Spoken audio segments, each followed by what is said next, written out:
Puji Tuhan, kita berjumpa dalam acara Sate Kelotok. Saat teduh dari kelompok tokoh kesetiaan yang tertulis di dalam surat Ibrani pasal yang ke-11. Hari ini kita akan belajar mengenai iman dan taat. Saya percaya Alkitab dan saya cinta Alkitab. Itu sebabnya kita membuka kitab atau surat Ibrani pasal 11 ayat 8 yang demikian bunyi firman Tuhan. Karena iman Abraham taat ketika ia dipanggil untuk berangkat ke negeri yang akan diterimanya menjadi milik pusakanya. Lalu ia berangkat dengan tidak mengetahui tempat yang ia tujui. Kawan sehati dalam Tuhan, Abraham sebagai bapak beriman sudah tidak dapat diragukan lagi. Imannya nyata dalam ketaatannya yang begitu luar biasa. Dua wujud kenyataan dari kesetiaannya kepada Tuhan adalah saat meresponi panggilan dan saat mendapat perintah untuk mengorbankan anaknya di Bukit Moria.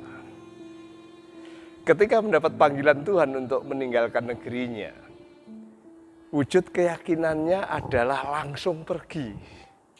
Meninggalkan kampung halaman, keluarga, pekerjaan, sanak saudara, dan sahabat-sahabatnya.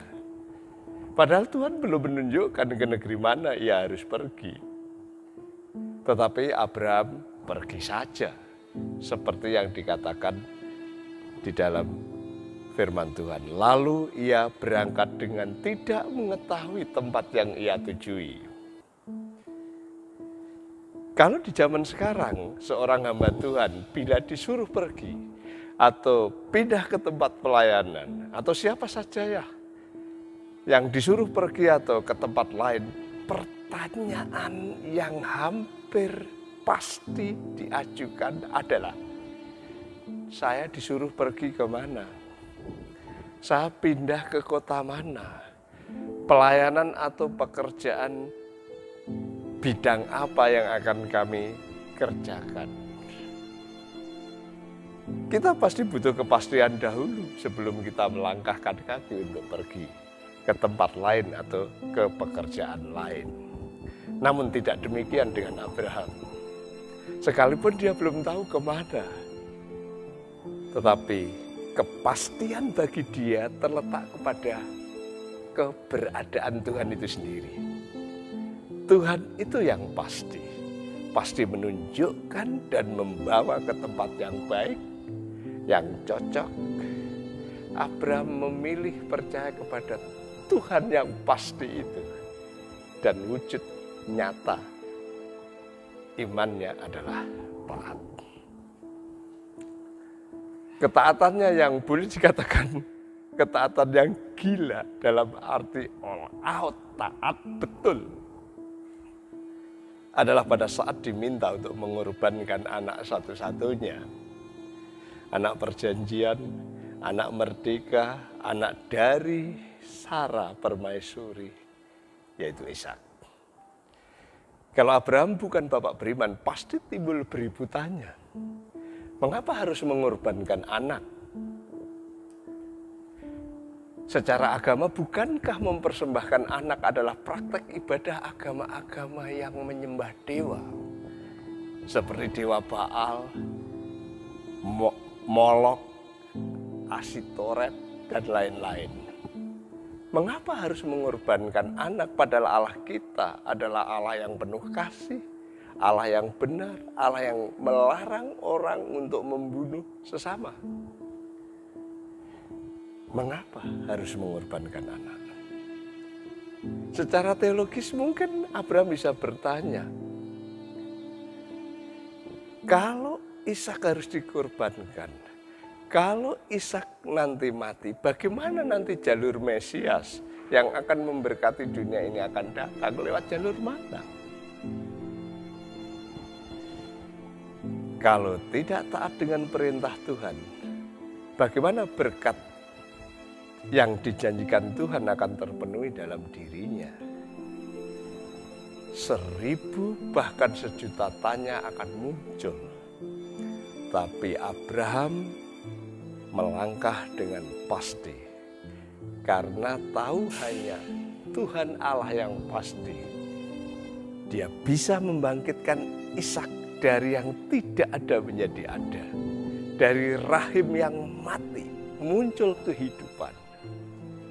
Maka bila Ishak dikorbankan dan mati, dengan teramat sangat mudah Allah membangkitkan dia dari kematian. Bukankah ada jasadnya dan hanya tinggal mengembalikan nyawanya? Lebih mudah daripada dari tidak ada menjadi ada. Itulah pertimbangan pemikiran Abraham. Sehingga dia mengambil keputusan untuk taat. Dia percaya kepada Allah yang pasti. Kawan sehati dalam Tuhan, penulis Ibrani, penerima surat Ibrani, pergumulan dan penderitaan sebenarnya bisa diatasi kalau mereka taat. Mereka tidak mundur dan mereka tidak menyimpang. Kalau Bapak Abraham bisa, maka orang-orang Ibrani yang umumnya adalah keturunan Bapak Abraham pasti bisa. Apakah Anda percaya Tuhan Yesus? Bagaimana wujud ketaatan kita kepadanya? Karena iman itu terlihat nyata saat kita setia, saat kita taat kepada pribadi yang kita percaya.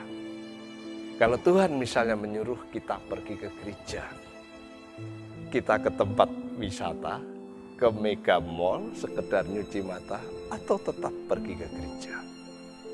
Kalau Tuhan mau kita sering datang kepadanya bersekutu dan berdoa, apakah kita serius? Terjadwal secara teratur untuk datang dan membawa doa syukur kepadanya, atau mundur teratur dan akhirnya kabur? Imanmu akan terlihat dalam ketaatanmu, dan ketaatanmu akan mendapatkan berkat bagimu. Tuhan dipermuliakan dan kita semua diberkati. Mari kita berdoa. Bapa yang di surga, kami datang kepadamu berterima kasih karena pelajaran dari pengalaman iman Abraham yang taat mutlak kepada Tuhan. Baik saat dipanggil keluar maupun saat mengorbankan anaknya Ishak. Bapa, memang sulit untuk melakukan seperti yang Abraham lakukan.